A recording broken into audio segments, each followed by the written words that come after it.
সবাই কেমন আছো? আশা করি সবাই খুব ভালো আছো এবং প্রত্যেকের পড়াশোনা খুব ভালোভাবে চলছে।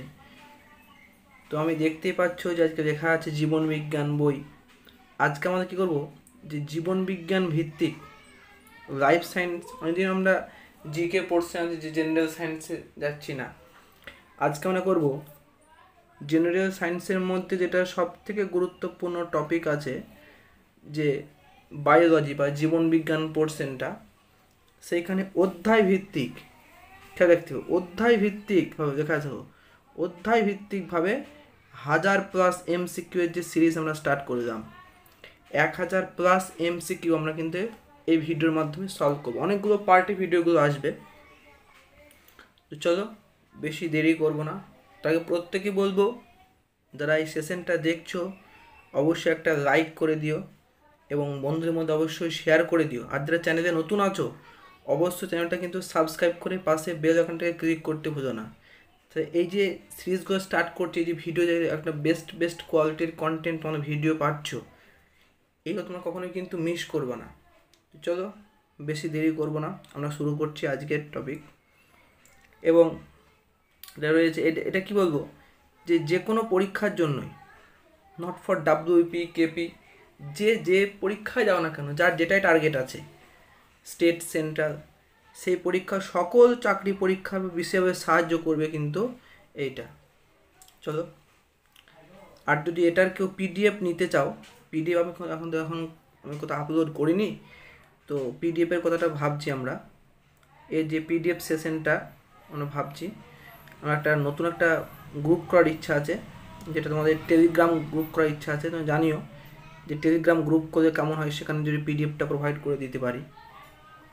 তো চলো শুরু করছি, আর প্রত্যেকে খাতা পেন নিয়ে বসে যাও, কিন্তু এটা একটা ধামাকাধার একটা সেশন হতে চলেছে।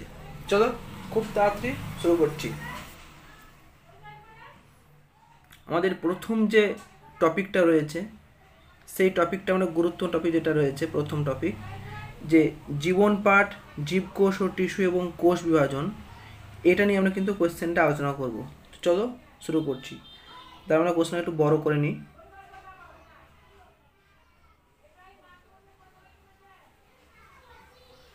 আশা করি প্রত্যেকে ভালো করে বুঝতে পারবা। আমার এবার প্রথম যে প্রশ্নটা রয়েছে, বলছে জীববিজ্ঞানের কোন শাখায় কীটপতঙ্গ, বেসিক্যালি কীটপতঙ্গ নিয়ে কোন ডিপার্টমেন্টে আলোচনা করা হয়। তো অনেকগুলো অপশন দেওয়া হয়েছে, এন্টোমোলজি, ইকোলজি, মাইক্রোবায়োলজি এবং বংশগতি। কীটপতঙ্গের নিয়ে আলোচনা করা হয় এন্টোমোলজি নিয়ে। এন্টোমোলজি যে শাখাটা রয়েছে সেখানে কীটপতঙ্গ নিয়ে কিন্তু বেসিক্যালি আলোচনা করা হয়। চলো, আর বংশগতি তোমরা প্রত্যেকেই জানো যে আমরা মেন্ডেলকে বলি বংশগতির জনক বলি, এই মেন্ডেলকে।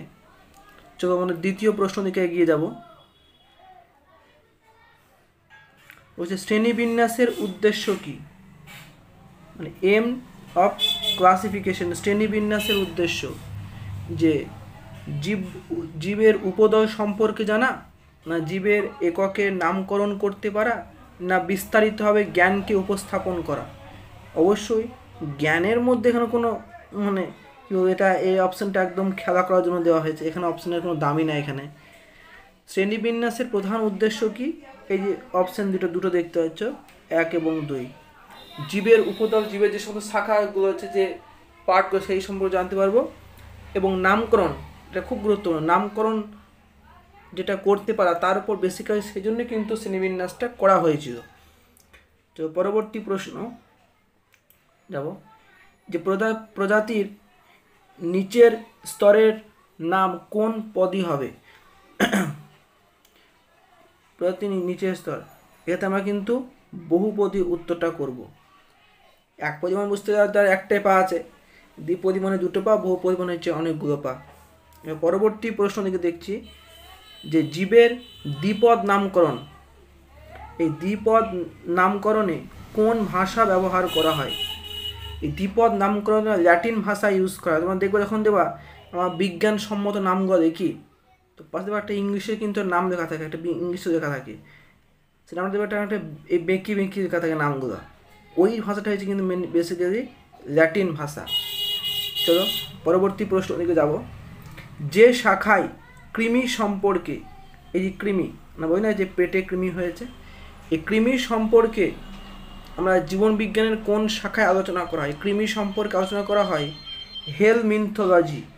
হেলমিনথোলজি বলে যে ডিপার্টমেন্টটা রয়েছে সেখানে আমাদের এই কৃমি সম্পর্কে বেসিক্যালি আলোচনা করা হয়।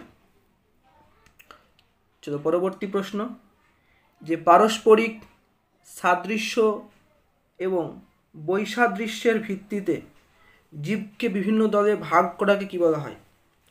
কিছু বৈশিষ্ট্যের মিল থাকবে, কিছু বৈশিষ্ট্যের মিল থাকবে না, এর ওপর ডিপেন্ডেন্ট করে যে জীবের যে ভাগ, যে ক্লাসিফিকেশন, তাকে আমরা এক কথা বলে দিলাম উত্তরটা, তাকে আমরা বলবো শ্রেণীবিন্যাস বা ক্লাসিফিকেশন। তা তোমরা ওনাকে প্রত্যেকেই কমেন্টে জানাও যে এই শ্রেণীবিন্যাসের জনক কাকে বলা হয়। প্রত্যেকে কিন্তু কমেন্ট করে উত্তর জানি যে শ্রেণীবিন্যাসের জনক মানে ফাদার অফ ক্লাসিফিকেশন আমরা কাকে বলবো। এটা কিন্তু একটা পরীক্ষারই আসা প্রশ্ন। পরবর্তী প্রশ্ন, যে কোন গ্রন্থিটিতে লিনিয়াস দ্বিপদ নামের নীতি প্রবর্তন করেন? সিস্টেমা ন্যাচারি বলে যে গ্রন্থটা আছে, এখানে কিন্তু তার যে দ্বিপদ নাম, এই দ্বিপদ নামে পুরো সিস্টেমটা আছে এই গ্রন্থে, সিস্টেমা ন্যাচারি। পরবর্তী প্রশ্ন, তত্ত্বীয় বিষয় নিয়ে মানে তাত্ত্বিকগত যে বিষয়, থিওরিটিক্যাল যে, আচ্ছা, এই তত্ত্বীয় বিষয় নিয়ে কোন ডিপার্টমেন্টে আলোচনা করা হয়? অবশ্যই ফলিত জীববিজ্ঞান, এই ফলিত জীববিজ্ঞানে আলোচনা করা হয় তাত্ত্বিক বিষয় সম্পর্কে নিয়ে। তো হচ্ছে আধুনিক শ্রেণীবিন্যাসের ভিত্তি স্থাপন করেন কে? তো দেখা যাক আধুনিক শ্রেণীবিন্যাসের কে ভিত্তি স্থাপন করেন। আধুনিক শ্রেণীবিন্যাসের ভিত্তি স্থাপন করার প্রসঙ্গে আমরা 4টে অপশান দেখতে পাচ্ছি, যে লিনিয়াস, হুইটেকার, অ্যারিস্টটল, কেলভিন। এর মধ্যে সঠিক উত্তর হবে ক্যারোলাস লিনিয়াস। একেই বলা হয় শ্রেণীবিন্যাসের জনক, ফাদার অফ ক্লাসিফিকেশন। পরবর্তী প্রশ্ন, যে বায়োলজি, এই বায়োলজি কোন ধরনের শব্দ? এটা গ্রিক শব্দ, ইংরেজি শব্দ, ফরাসি শব্দ না ল্যাটিন শব্দ? এটা অবশ্যই একটা গ্রিক শব্দের মধ্যে পড়ে। এই বায়োলজি শব্দটা একটা গ্রিক শব্দ। পরবর্তী প্রশ্ন, এই বায়োস কথা অর্থ কি? বায়োলজি যে বায়োস, এই বায়োস মানে হয়েছে জীবন, লাইফ। আর লগস, দুটির সমন্বয়ে তৈরি। এই লগস কথা অর্থ কি? আর এই লগস কথা অর্থ হচ্ছে জ্ঞান। মানে বায়োলজি মানে কি? জীবনের যে মানে জ্ঞান লাভ করবো সেটা বলি বায়োলজি। পরবর্তী প্রশ্ন, নিচের কোনটি ভৌত জীববিজ্ঞানের শাখা? বংশগতিবিদ্যা, ইংলিশ মানে কি বলি আমরা, একে ইংলিশে বলছি জেনেটিক্স। যার মানে প্রবক্তাকে তিনি হচ্ছেন গ্রেগর জোহান মেন্ডেল, তিনি হচ্ছেন এই জেনেটিক্সের প্রবক্তা। পরবর্তী প্রশ্ন, বিজ্ঞানের অন্যতম মৌলিক শাখা বলেছে, অন্যতম মৌলিক শাখা কোনটি? জীববিজ্ঞান। অ্যাকর্ডিং টু অপশন জীববিজ্ঞান হবে।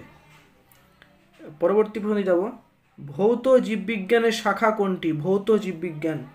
এই ভৌত জীববিজ্ঞানের মধ্যে পড়ে কোষবিদ্যা পড়ে ভৌত জীববিজ্ঞানের মধ্যে। এবার হচ্ছে জীববিজ্ঞানের জনক কাকে বলা হয়? অ্যারিস্টটলকে বলা হয় জীববিজ্ঞানের জনক, ফাদার অফ বায়োলজি। ধ্যানের গণ নামকে অনেকগুলো ভাগ, তোমরা 7টা আমরা ভাগ পাই। ধানের গণ, সেই গণের মধ্যে পড়ে ওরাই, যেটা ধানের মধ্যে পড়ছে। অর্থাৎ কি, ধানের যে দুটো থাকে, একটা ধানের বিজ্ঞানসম্মত নাম কি দেখো এখানে দিয়ে দিয়েছে, ধানের বিজ্ঞানসম্মত নাম হয়েছে দুটো, একটা হচ্ছে ওরাইজা স্যাটিভাইড, হচ্ছে পুরোটা হচ্ছে ধানের বিজ্ঞানসম্মত নাম। এর মধ্যে এই যে গণ এরিয়াটা, এই গণের মধ্যে পড়ে এই ওরাইজাটা পড়ে। চলো পরবর্তী প্রশ্ন দিকে যাবো আমরা। সিস্টেমা ন্যাচারি, এটা আগে একটু পেলাম, যেটা ক্যারোলাস লিনিয়াসের লেখা বই। এই সিস্টেমা ন্যাচারি গ্রন্থের কততম সংস্করণে দ্বিপদ নামকরণ নীতি প্রকাশিত হয়েছে? এটা হচ্ছে 10th এডিশনে আছে দ্বিপদ নামকরণ। পরবর্তী প্রশ্ন, জীবের বৈজ্ঞানিক নামকরণে প্রথম ও দ্বিতীয় অংশের নাম যথাক্রমে কি? প্রথম এবং দ্বিতীয় অংশের মধ্যে কি আছে? এটা হচ্ছে গণ ও প্রজাতি। তারপর 9টা কিন্তু আমরা কোয়েশ্চেন কিন্তু সলভ করে নিলাম, তো 19টা প্রশ্ন আমরা সলভ করে নিলাম। দেখা কতটা মনে করি। আশা করি টাকা যে 25টা মতো এমসিকিউ করার এবং খুব জাতের এমসিকিউ, কোনো পরীক্ষা কিন্তু প্রায় এমসিকিউ দিয়ে থাকে। 20 নম্বর কোয়েশ্চেন কী হচ্ছে, এই যে 4টে অপশান দিয়ে দিয়েছে, এই 4টে অপশানের মধ্যে উভচর প্রাণী কোনটি? এটা তোমার ডাব্লিউপি প্রিভিয়াস এর প্রশ্ন একটা কোনো সালে এসেছিল।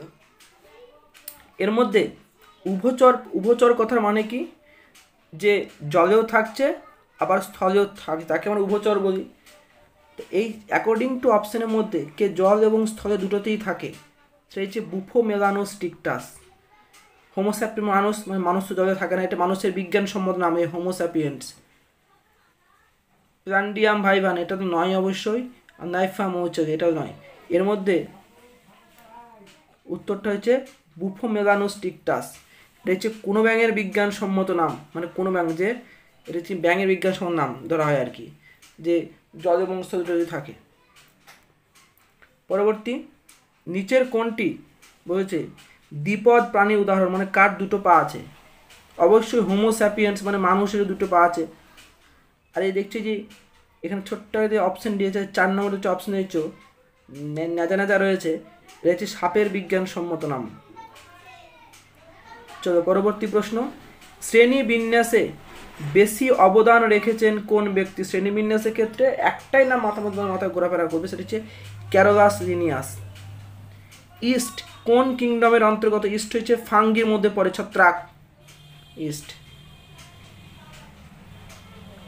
এ পর্যন্ত কি হয়েছে, এ পর্যন্ত নামকরণকৃত প্রাণীর প্রজাতির সংখ্যা কত? 13 লক্ষ। এ পর্যন্ত মোট 13 লক্ষ প্রজাতির নামকরণ করা হয়েছে।